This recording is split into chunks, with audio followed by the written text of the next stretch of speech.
91వ కీర్తన తీసుకుందాం. అందులో అది రాసింది ఎవరు అన్నది లేదు. 90వ కీర్తన మోషే రాశారు కాబట్టి 91వ కీర్తన కూడా మోషే అని కొందరు అంటున్నారు, కాదు పరిశుద్ధాత్ముడు.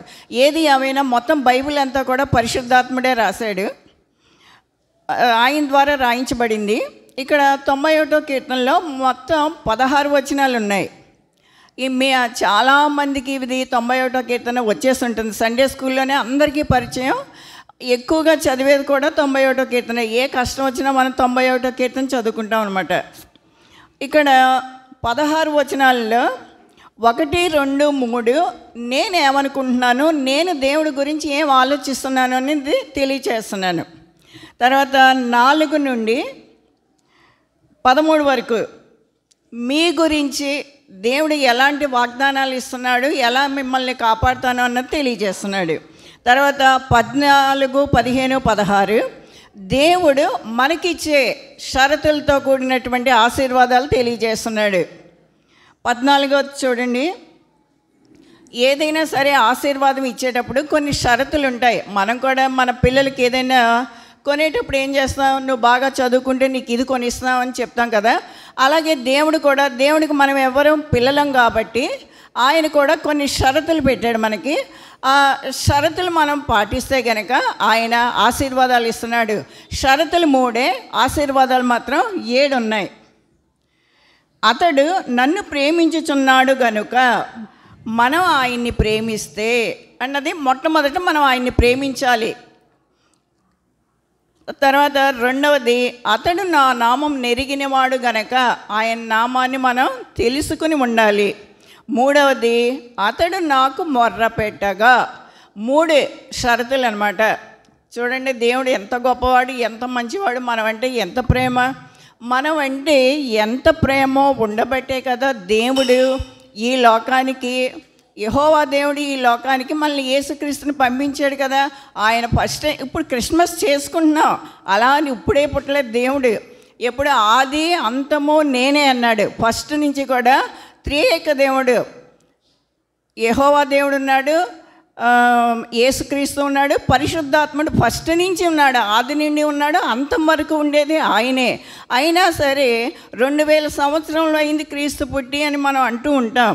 కానీ 2000కి దేనికోసం, ఆదాము అవ్వ చేసిన పాప ఫలితంగా మనం పాపంలో పడిపోయాం కాబట్టి మనల్ని రక్షించడం కోసం ఆ యెహోవా దేవుడు తన ప్రియమైన కుమారుని ఈ లోకానికి పంపించాడు అనమాట. అంటే ఆయన ఫస్టే పుట్టే ఉన్నాడు, కానీ మళ్ళీ తిరిగి ఇక్కడ మన కోసం, మనల్ని పాపం నుండి రక్షించి పరలోకంలో మనకి భాగ్యాన్ని ఇవ్వడం కోసం ఆయన మళ్ళీ ఇక్కడ పుట్టాడు అనమాట. అదంతా కూడా చూడండి, దేవుడు ఎంతగా మనల్ని ప్రేమిస్తున్నాడు. మనం ఆయన్ని ప్రేమించాలంటే మనం ఏం చేయాలి? యెహోవా దేవుడు ప్రేమించి యేసుక్రీస్తుని భూలోకానికి పంపించాడు. యేసుక్రీస్తు మనల్ని ప్రేమించి ఆయన సిలువలో రక్తాన్ని కార్చాడు. ఎన్ని కష్టాలు అనిపించాడో మనకు తెలుసు. గుడ్ ఫ్రైడే రోజున అవన్నీ మనం గుర్తు చేసుకుంటాం. మరి వాళ్ళు మనకి అంతంత ఆ దేవాది దేవుడు మన మీద ప్రేమించి ఇన్ని రకాలుగా మనల్ని ఆశీర్వదిస్తుంటే ఆయనకి మనమేమి ఇస్తున్నాం? ఈ సంవత్సరం అంతా నువ్వేమి ఇచ్చావో గుర్తు తెచ్చుకోండి. ఒకసారి మనలో మనం ఆలోచించుకోవాలి. దేవుడికి నేనేమి ఇచ్చాను? ఎప్పుడు మనం దేవుడిని అడిగేస్తాం, నాకు ఇది ఇవ్వు, నాకు అది ఇవ్వు, నాకు ఇల్లు ఇవ్వు, నాకు ఉద్యోగం ఇవ్వు అని అన్నీ అడుగుతాం. మరి నువ్వేమిస్తున్నావు దేవుడికి? అది ముఖ్యం. దేవుడికి నువ్వేమిస్తున్నావు? ఆయన ఏం కోరుకుంటాడు? ఆయనకి సమస్తాన్ని సృష్టించిన ఆయన మనం ఏమి ఇవ్వాలి? మన హృదయాన్ని ఇవ్వాలి ఆయనకి. ఆయన చెప్పినట్లు మనం నడుచుకోవాలి. ఏంటి? ప్రేమని పంచాలి, క్షమాగుణం కూడా కలిగి ఉండాలి. ఆయన అడిగేది అదే. మన హృదయంలో ఆయన ఉంటే, ఇప్పుడు గ్రేసీ చెప్పింది కదా నక్షత్రం గురించి, ఆ వెలుగంతా మనలో ఉంటుందన్నమాట. మళ్ళీ మన సంవత్సరానికి కనీసం ఒక 10 మందినైనా రక్షణ మార్గంలోకి నడిపించాలి. అదే ఆయన కోరుకునేది. మన హృదయంలో ఆయన ఉండాలి, రక్షణ మార్గంలోకి తెలియని వాళ్ళని అందరినీ రక్షణ మార్గంలోకి పంపించాలి. అంతే మనం చేయవలసింది. మిగిలిందంతా అన్ని ఆశీర్వాదాలు ఆయనే మనకిస్తాడు. ఇక్కడ చూడండి, కొద్దిగా చెప్పుకుందాం. అతడు నన్ను ప్రేమించుచున్నాడు గనుక నేను అతన్ని తప్పించేదను అంటున్నాడు. ఆయన్ని ప్రేమించడం అంటే ఏంటి? నేను నిన్ను ప్రేమిస్తున్నాను, దేవుని ప్రేమిస్తున్నాను, చర్చిలోకి వచ్చేసి 2 గంటలుండి వాక్యం వినేసి బైబిల్ చదివేసి అది ప్రేమించినట్టు కాదు. ఆయన్ని పూర్ణ మనసుతో, పూర్ణ ఆత్మతో, పూర్ణ హృదయంతో ఆయన్ని ప్రేమించాలన్నమాట. ఇంకా వేరే ఎవ్వరికి కూడా ప్రాధాన్యత ఇవ్వకూడదు, దేవునికే ప్రాధాన్యత ఇవ్వాలి. నీ ఇంటికి అధికారి ఆయనే, నీ సమస్త పళ్ళుకి ఆయన్ని యజమానిగా పెట్టుకోవాలి. నీ కుటుంబానికి యజమాని ఆయన, సమస్తం నువ్వే ప్రభువా అని. దావీదు చూడండి ఎలా ప్రార్థన చేసేవాడు, అన్నీ ఆయనే అని సమస్తాన్ని మనం ఆయనకు అప్పగించేసుకుంటే అప్పుడు ఆయన్ని మనం ప్రేమిస్తున్నట్టు. అంతేకాదు ఆయన చెప్పినటువంటి ఆజ్ఞలను కూడా మనం పాటించాలి. ఆయన ప్రేమించడం అంటే ఆయన కొన్ని ఆజ్ఞలు ఇచ్చాడు మనకు, ఆ ఆజ్ఞలు కూడా పాటించాలి. గబగబా చెప్పేస్తాను. నేను తప్ప వేరొక దేవుడు నీకు ఉండకూడదు, అది ఫస్ట్. కానీ చర్చికి వచ్చే వాళ్ళందరికీ మనం ఆయన్నే పూజిస్తాం. కానీ ఆయన అంటున్నాడు నేను తప్ప వేరొక దేవుడు నీకు ఉండకూడదు. ఎంత ఖచ్చితంగా చెప్తున్నాడు, ఎంత బాగుంది అసలు ఆ మాట. తర్వాత పైన ఆకాశం అందే కానీ, కింద భూమి అందే కానీ, భూమి క్రింద నీళ్ళ ఎందే కానీ దేని రూపమునైనను విగ్రహమునైనను నీవు చేసుకొనకూడదు. మనం చాలా మరి సూర్యుని పూజించేవాళ్ళు ఎంతమందో, ఎవరో ఎందుకు మా అమ్మగారు పూజించేవారు సూర్యుడిని, సూర్య నమస్కారాలు చేసేవారు, తులసి కోటకి పూజించేది. తర్వాత కొంతకాలానికి మా అమ్మ తెలుసుకుని చర్చికి రావడం ప్రారంభించింది. మా అమ్మతో పాటు నేను కూడా స్నానాలకి అది వెళ్తుండే వాళ్ళని, శివరాత్రి అవన్నీ ఇప్పుడు మానేసాం. తెలియక చేసేవాళ్ళని, తెలిసిన తర్వాత మానేసాం అనమాట. నేను తప్ప వేరొక దేవుడు నీకు ఉండకూడదు. సత్యముతోనూ ఆత్మతోనూ ఆయన్ని ప్రార్థించుకోవాలి, పూజించుకోవాలి అనమాట. ఏ విగ్రహానికి కూడా పూజించవద్దని ఖచ్చితంగా చెప్పేస్తున్నాడు దేవుడు. ఇవన్నీ మనం చక్కగా ఆచరించాలి. తర్వాత ఇవన్నీ ఏంటి? ఆయన ఆజ్ఞల్ని మనం పాటించాలి. ఆయన్ని ప్రేమిస్తే మనం ఆయన ఆజ్ఞల్ని పాటించాలన్నమాట. రెండవ కండిషన్ ఏంటి?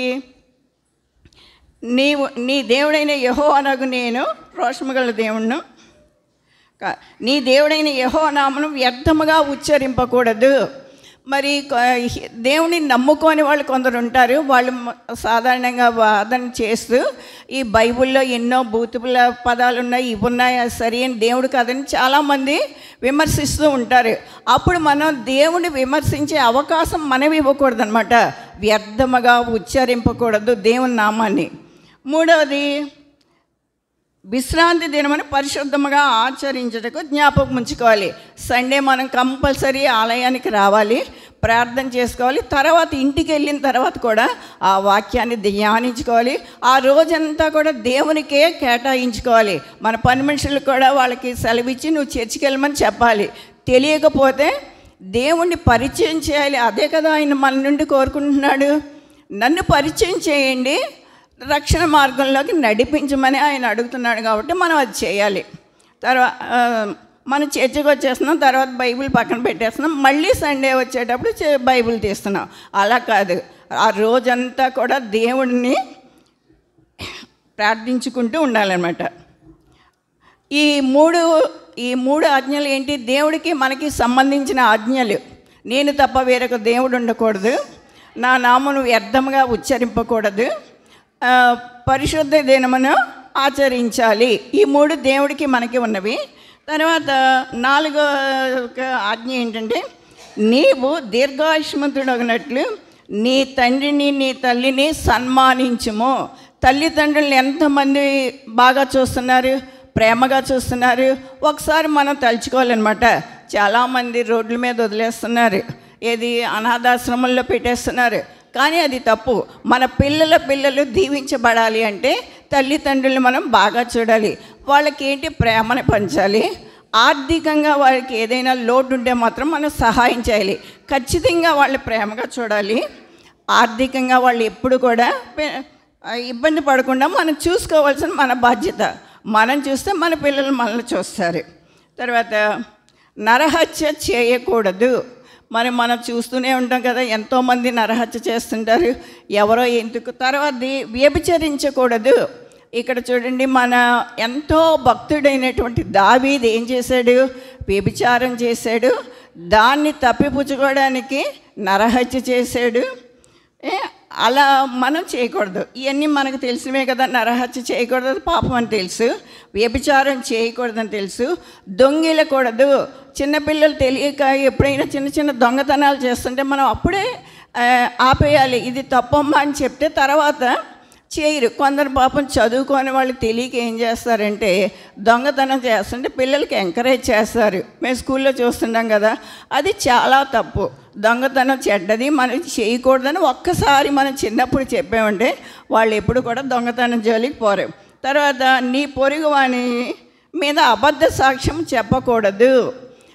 అపార్ట్మెంట్లో అది ఉంటాం, ఎప్పుడప్పుడు ఏదైనా కొన్ని పొరపాట్లు జరిగాయి అనుకోండి, సాక్ష్యం కోసం వస్తుంటారు. అబద్ధ సాక్ష్యం మాత్రం చెప్పకూడదు. వాళ్ళని ఇరుకుల్లో ఇబ్బందుల్లో పెట్టేసేటట్టుగా మనకి కోపం ఉంటే అబద్ధ సాక్ష్యం చెప్పేస్తాం. అది కూడా తప్పు, వద్దు, చెప్పొద్దు అని దేవుడు ఆజ్ఞ ఇస్తున్నాడు ఇక్కడ. తర్వాత నీ పొరుగువాని ఇల్లు ఆశించకూడదు. చాలామంది చుట్టాలలో ఏం చేస్తారంటే డబ్బున్న వాళ్ళ పట్ల ఎలా తీసేసుకుందామా, వాళ్ళ ఇల్లు ఎలా దోచుకుందామా, వాళ్ళ ఆస్తులు ఎలా దోచుకుందామా, వాళ్ళ పొలాలు ఎలా దోచుకుందామా అని చూస్తూ దోచుకునే వాళ్ళు చాలామందిని మనం చూస్తూనే ఉంటాం. తర్వాత నీ పొరుగువాని భార్యనైనను అతని దాసునైనను ఎద్దునైనను గాడిదనైనను నీ పొరుగువాని దేనిని కూడా ఆశింపకూడదని చెప్తున్నాడు. ఏది పశువులు కూడా ఆశించద్దు, నీ పొరుగువాని భార్యని ఇది చాలామంది మనం టీవీలో చూస్తుంటాం కదా. ఎంతోమంది హత్యలు ఎందుకు జరుగుతున్నాయంటే ముఖ్యంగా పొరుగువాని భార్యను ఆశించబట్టి. అంటే ఇక్కడ అతను పొరుగువాని భార్యను ఆశిస్తున్నాడంటే పొరుగువాని స్త్రీని కూడా ఇక్కడ ఇద్దరికీ చెప్తున్నట్టే, ఎవరు కూడా పెళ్ళయిన తర్వాత వాళ్ళని ఇష్టపడడం అన్నది జరగకూడదు. దానివల్ల నరహత్యలకు దారి తీస్తున్నాయి, ఆడవాళ్ళే చంపేస్తున్నారు. కాబట్టి నీ పొరుగువాన్ని ఏది ఆశించద్దని దేవాదేవుడు ఇన్ని ఆజ్ఞలు చెప్పాడు. ఈ 10 ఆజ్ఞలు కూడా మనం పాటిస్తేనే ఆయన ఏమంటున్నాడు, అప్పుడు నేను నిన్ను తప్పించదును అంటున్నాడు. ఆయన్ని ప్రేమించాలి, సత్యముతోనూ హృదయంతోనూ పూర్ణ మనస్సుతో ఆయన్ని ప్రేమించాలి. ఆయన చెప్పిన ఆజ్ఞలన్నీ పాటిస్తే మనకిచ్చేవి ఏంటో చెప్తున్నాడు చూడండి. ఆయన తన రెక్కలతో నిన్ను కప్పును, ఆయన రెక్కల కింద నీకు ఆశ్రయం కలుగును. ఆయన రెక్కల కింద మనకు ఆశ్రయం కలిగితే ఇంకేంటి మనకు కావాల్సిందేంటి? దేవాది దేవుని యొక్క ఆశ్రయం కింద మనం ఉన్నామంటే ఇంకేమన్నా మనకు భయం ఉంటుందా? అసలు ఏముండదు. కోడి తన రెక్కల కింద చిన్నపిల్లల్ని గెద్దొచ్చేస్తుంటే కాపాడుకుంటుంది. మనం ఆ దేవాది దేవుని యొక్క రెక్కల కింద మనం ఉన్నామంటే ఇంక మనకు భయం ఏంటి? అసలు ఆయన రెక్కలతో మళ్ళీ కప్పుతానంటున్నాడు. ఎప్పుడు ఆయన్ని ప్రేమించి ఆయన ఆజ్ఞల్ని పాటిస్తే నిన్ను నేను నా రెక్కల కింద కప్పుతాను అని సెలవిస్తున్నాడు అనమాట. తర్వాత ఆయన రెక్కల కింద నీకు ఆశ్రయం కలుగును, రాత్రి వేళ కలుగు భయమునకైనను పగటి వేళ ఎగురు బాణమునకైనను చీకటిలో సంచరించు తెగులనకైనను మధ్యాహ్నమందు పాడు చేయి రోగమునకైనను నీవు భయపడకుందువు. చాలామంది మనం రాత్రులు ఎంతమంది భయపడతాం, ఏది అరుస్తూ ఉంటాం, దెయ్యం వచ్చేసిందని భయపడతాం, కొంచెం నల్లగా కనపడితే ఏదైనా భయపడతాం. అవి దెయ్యాలు ఉన్నాయి బైబిల్ ప్రకారం. ఈ చీకటి శక్తులన్నీ చూసి భయపడుతూ ఉంటాం. కానీ ఆయన్ని మనం ప్రేమించి ఆయన ఆజ్ఞలు పాటిస్తే ఇలాంటి భయాల నుండి కూడా నేను నిన్ను తప్పిస్తాను అని చెప్తున్నాడు అనమాట. పగటి వేళ ఎగురు బాణములకైనా అంటే పగటి వేళ మనం ప్రయాణాలు అయ్యి చేస్తూ ఉంటాం, యాక్సిడెంట్లు అయ్యి అవుతూ ఉంటాయి. వాటి నుంచి కూడా నేను నిన్ను కాపాడుతాను అంటున్నాడు. ఆయన రెక్కల క్రింద మనం ఉంటే ఇంకా ఎన్ని రకాలుగానైనా ఆయన మనల్ని కాపాడుతాడు. కేవలం మన హృదయంలో ఆయనకి స్థానం ఇవ్వాలి, అంతే మనం చేసేది. చెడ్డ పనులు ఏమి ఆయనకి నచ్చని చెడ్డ పనులు, కీడు పనులు ఎవ్వరికీ చేయకూడదు. నీకు చేతనైతే మంచి పనులు చెయ్యి, సహాయం చెయ్యి. అది దేవుడు మెచ్చుకునే మనసు అన్నమాట. తర్వాత నీ ప్రక్కన 1000 మంది పడినను, నీ కుడి ప్రక్కన 10,000 మంది కూలినను. నీ ప్రక్క 1000 మంది పడినా 10,000 మంది పడినా కూడా నీకు అపాయం ఏది రాదు అని చెప్తున్నాడు. భూకంపం వచ్చిందనుకోండి చుట్టూ అంతా కూలిపోవచ్చు, కానీ మనల్ని దేవాదేవుడు కాపాడతాడు. కరోనా వచ్చిందనుకోండి ఎంతోమంది చనిపోయారు, మనల్ని కాపాడేడా లేదా? అలా మనల్ని కాపాడుతున్నాడు అనమాట. మనకు అసలు ఏం భయపడక్కల. నీవు కనులారా చూచుచుండగా భక్తిహీనులకు ప్రతిఫలము కలుగును. నీ మార్గములన్నింటిలో నిన్ను కాపాడుకు, ఆయన నిన్ను గూర్చి తన దూతలకు ఆజ్ఞాపిస్తానన్నాడు. ప్రతి క్షణం మన ప్రయాణాలు ఎన్నో చేస్తూ ఉంటాం, మనకు తెలియకుండా ఎన్నో ప్రమాదాల నుండి దేవదూతలు మనల్ని కాపాడుతారని కూడా తెలియజేస్తున్నాడు. నీ పాదములకు రాయి తగలకుండా వారు నిన్ను తమ చేతుల మీద ఎత్తి పట్టుకుందరు. దేవదూతలట మన పాదాలకి రాయి కూడా తగలకుండా ఇలా పట్టుకుని నిన్ను నడిపిస్తాను అన్నాడు. ఎప్పుడు? ఆయన్ని ప్రేమించాలి పూర్ణ హృదయంతో. మొత్తం మనకి యజమాని ఆయనగా, కుటుంబానికి ఏంటి, నీకేంటి, ఆయన యజమానిగా పెట్టుకుంటే, ఆయన్ని ప్రేమిస్తే ఈ ఆపదలను అన్నీ కూడా నేను తప్పిస్తాను అని చెప్తున్నాడు. నీవు సింహములను నాగుపాములను త్రొక్కేదవు. దానియేలు చూడండి, దానియేలు చూసి ప్రార్థన చేసుకున్నాడు. సింహాలు ఎలా ఉన్నా ఇలాగ మోకరించేసినాయి, అవునా? అదే చెప్తున్నాడు, నీవు సింహములను నాగుపాములను త్రొక్కెదవు, కొదమ సింహములను భుజంగములను అడగద్రొక్కెదవు. ఇవన్నీ ఏంటంటే సాతానుకి సంబంధించినవి. కొదమ సింహాలు ఇవన్నీ కూడా, అవి ఏవి కూడా మన దగ్గరికి కూడా రావు అని చెప్తున్నాడు. తర్వాత రెండవది ఏంటి?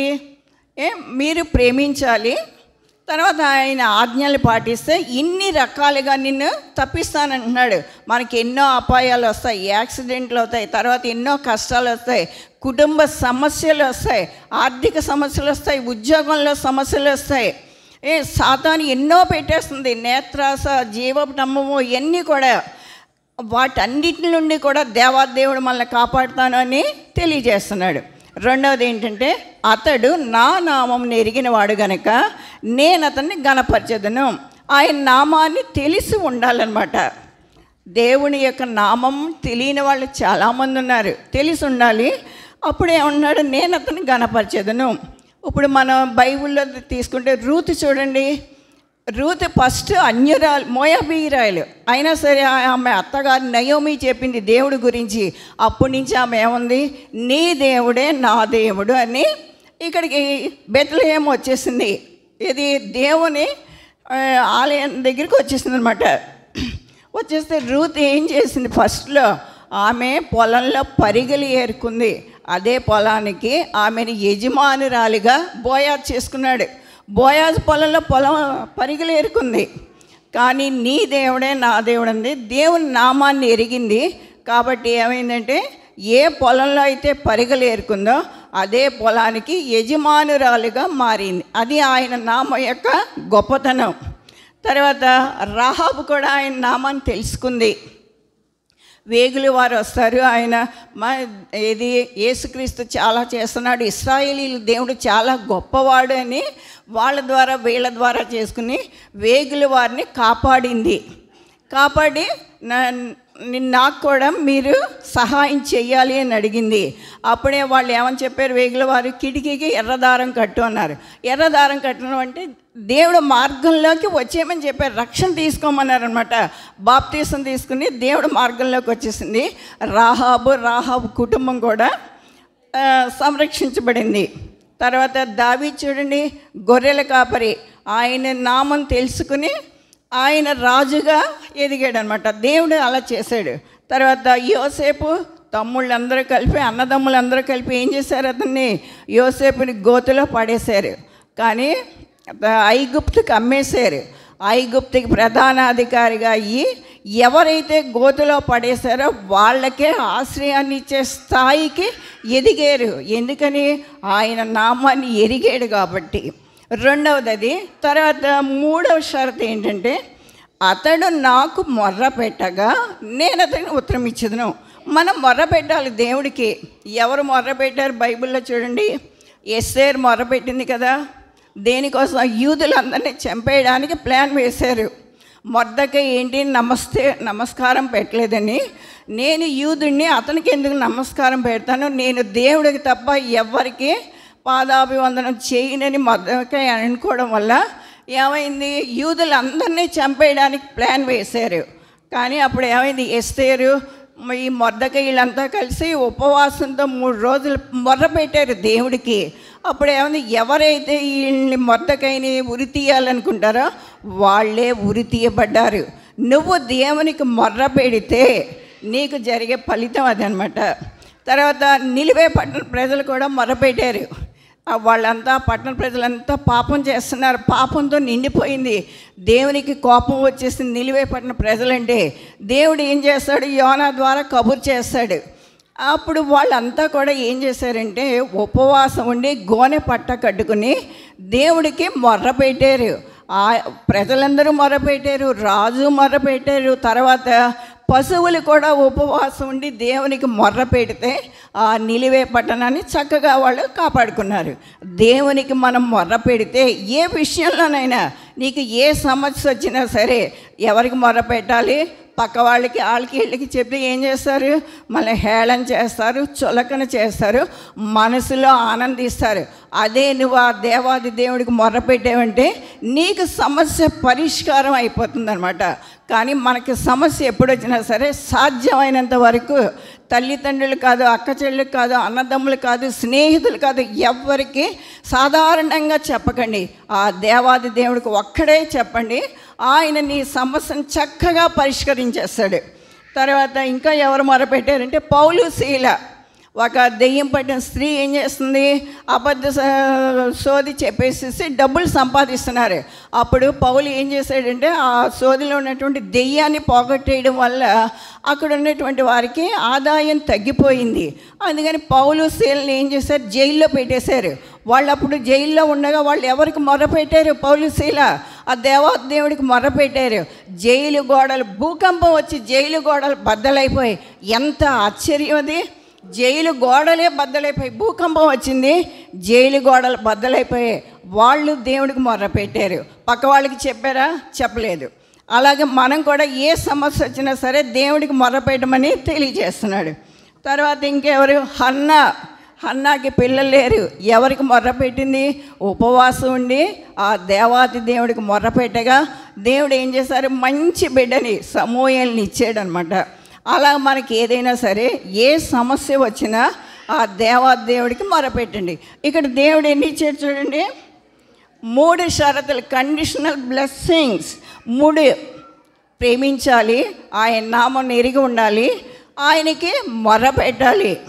మొరపెడితే చూడండి, తప్పిస్తానంటున్నాడు, ఘనపరుస్తానంటున్నాడు, ఉత్తరం ఇస్తానంటున్నాడు, తోడై ఉంటానంటున్నాడు, గొప్ప చేస్తానంటున్నాడు, అతనికి తృప్తిని ఇస్తానంటున్నాడు, రక్షణ అతనికి చూపిస్తాను అంటున్నాడు. రక్షణ కంటే ఇంకా మనకి ఇంకేం కావాలి? 3 కండిషన్లు, 7 బ్లెస్సింగ్స్. అది దేవాదేవుడి యొక్క గొప్పతనం. మరి చెప్పకుండా జెర్మియా గారు అది వాక్యం చెప్పమన్నారు. ఈ సంవత్సరం అంతా కూడా, క్రిస్మస్ అంతా కూడా మీరు దేవునితో గడపాలి. క్రిస్మస్ అంటే ఏంటి, మనం ఇలా ఇవన్నీ కేకులు కట్ చేయడం, క్యాండిల్స్ వెలిగించడం, ఇవన్నీ ఒకటి. మన హృదయంలో ఆ దేవుడు ఉంటే మన జీవితం అంతా వెలుగుతూ ఉంటుందన్నమాట. మన హృదయంలో ఆయన్ని పెట్టుకోవాలి. క్రిస్మస్ అంటే అది. తర్వాత తెలియని వాళ్ళందరికీ దేవుణ్ణి పరిచయం చేయాలి, రక్షణ మార్గంలోకి నడిపించాలి. మీరందరూ ఆ రకంగా అందరూ అలా చేసి మీ హృదయాల్లో దేవుడు ఉండాలి. రక్షణ మార్గంలో కనీసం సంవత్సరానికి ఒక్కొక్కరు 10 మందిని నడిపించి మీరు ఆశీర్వాదంగా ఉండాలని ఆ దేవుని కోరుకుంటున్నాను. ఆమేన్.